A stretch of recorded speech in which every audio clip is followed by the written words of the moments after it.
Gimana pendapat Ibu soal Perpres dan pernyataan soal PSN Rempang Eco City? Iya, yang menarik itu kalau saya tidak salah ada statement dibatalkan. Nah, kalau ada kata-kata dibatalkan, itu harus melihat apakah betul regulasinya membatalkan atau tidak.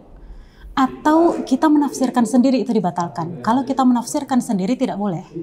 Yang boleh adalah regulasinya memang secara jelas mengatakan dibatalkan. Bagaimana Ibu menilai soal PSN Rempang? Oke. Hal kedua tadi bahwa Rempang Eco City dibatalkan dan dikatakan di lampiran 1 tidak ada. Nah, itu harus dibaca secara komprehensif ya. Saya mohon maaf saya tampilkan sedikit cara membaca regulasi begitu ya. Karena di dalam pasal 5 begitu dikatakan bahwa lampiran 1 itu terkait dengan kebijakan, prioritas, pembangunan, wilayah, pendanaan, dan lain-lain. Kemudian untuk yang lampiran 2 itu terkait dengan matriks pembangunan, lampiran berikutnya terkait dengan matriks kementerian, dan lampiran keempat ini yang menarik, yaitu arah pembangunan kewilayahan. Jadi kalau mau dilihat Rempang Eco City ada di mana, itu di lampiran 4, bukan lampiran 1. Lampiran 1 itu hanya kajian.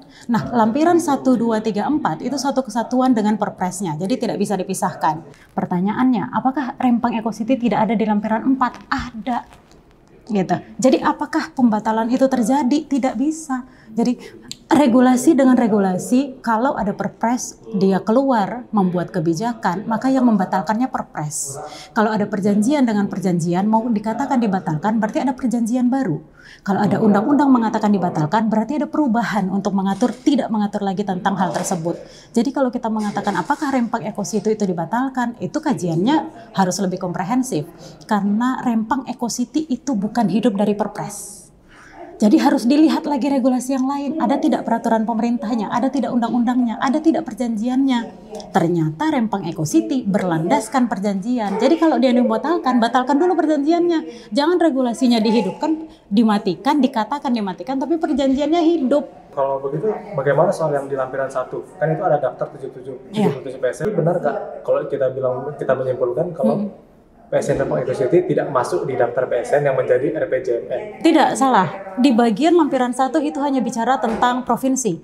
Ada di situ tentang Kepulauan Riau, tapi dia tidak membicarakan Rempang Eco City. Dan tadi saya mengatakan di bagian lampiran pertama itu hanya mengatur tentang, tentang memuat evaluasi dan tantangan pembangunan dan lain-lain. Jadi kalau mau dilihat lebih lanjut lagi, lampiran itu dibagi 4. 4 itu bermacam-macam. Kalau membicarakan tentang masalah arah pembangunannya, itu di lampiran 4. Jadi ini hanya evaluasi dan pembangunan. Arah pembangunan yang lebih konkret lagi, daerah-daerah dan wilayahnya itu ada di lampiran 4. Di lampiran 4 kalau kita search di situ ada tentang Rempang Eco City. Dan itu sama sekali tidak hilang. Itu satu poin pertama saya. Kemudian yang kedua, perpres yang sekarang hari ini itu perpres yang sudah lama ya hadirnya ya. Kalau kita lihat dari regulasinya itu ada di 10 Februari 2024. Pertanyaannya kenapa hari ini tiba-tiba per April, akhir April dikatakan dibatalkan. Yang ketiga adalah perpres ini perpres baru, dia tidak ada mendelegasikan atau dia tidak ada memberikan poin bahwa perpres ini perubahan atas. Jadi tidak ada perubahan atas, tidak juga untuk membatalkan perpres sebelumnya, tidak ada. Jadi perpres yang memang baru dihidupkan, Rempang Eco City terkait dengan arah pembangunannya ada di lampiran 4 dan itu tidak hilang gitu. Tapi kalau mau dilihat lebih spesifik tentang masalah rencana pembangunan jangka menengah itu ada di lampiran 4 dan di situ disebutkan kota apa, programnya apa dan lebih komprehensif. Jadi untuk mengetahui lebih rinci daripada rencana jangka panjang nasional itu ada di lampiran 4. Penilaian Ibu setelah membaca perpres ini sebenarnya Rempang Eco City masih PSN? Jelas masih PSN karena dia di lampiran 4 dikatakan dan disebutkan Rempang Eco City. Kemudian pertanyaannya adalah apakah itu dibatalkan? Tidak. Maka itu menjadi kewenangan daripada pusat. Apakah pusat akan menindaklanjuti atau tidak?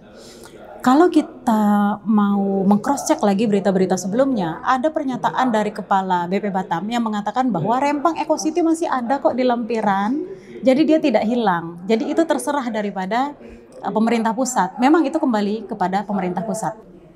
Rempang Eco City ini pertama kali masukkan ke PSN itu melalui Permenko di tahun 2023. Oke, itu menarik. Nah, saya diingatkan tentang Permenko itu. Pertanyaannya, Apakah Permenko itu dibatalkan atau sudah tidak berlaku? Jadi kalau kita mau lihat sesuatu dibatalkan, dia dihidupkan dari mana? Oleh itu juga dia dibatalkan. Jadi kalau dia dihidupkan oleh peraturan menteri atau peraturan presiden, maka peraturan menteri, peraturan presiden juga bisa membatalkan. Kenyataannya, peraturan menteri ekonomi itu masih berlaku statusnya. Jadi kalau mau dibatalkan, peraturan menterinya membatalkan. Yang bagian lampiran, ini sudah saya search, bagian bawah sendiri itu ada tentang Rempang Eco City. Nah, pengembangan kawasan Rempang Eco City pada peraturan ekonomi. Dan apakah dia sudah tidak berlaku atau dibatalkan? Berlaku statusnya. Jadi kalau mau dia dibatalkan, peraturan menterinya dibatalkan. Walaupun sebenarnya kalau di hierarki bukannya Perpres lebih tinggi daripada Permenko. Betul, tetapi Rempang Eco City pertama kali lahir di mana? Permenko, maka Permenkonya membatalkan. Tetap harus ada Permenko dulu dibatalkan. Jelas, karena dia dihidupkan oleh peraturan menteri. Bagaimana dengan peraturan presidennya? Peraturan presidennya memang lebih baru, dia memang lebih tinggi. Tetapi kondisi pertama kali Rempang Eco City itu lahir dari peraturan menteri. Maka dia harus dibatalkan. Kemudian peraturan presiden yang hari ini itu diperjelas apakah lampiran 4 itu akan mau direvisi dengan perubahan peraturan presiden yang baru atau tidak.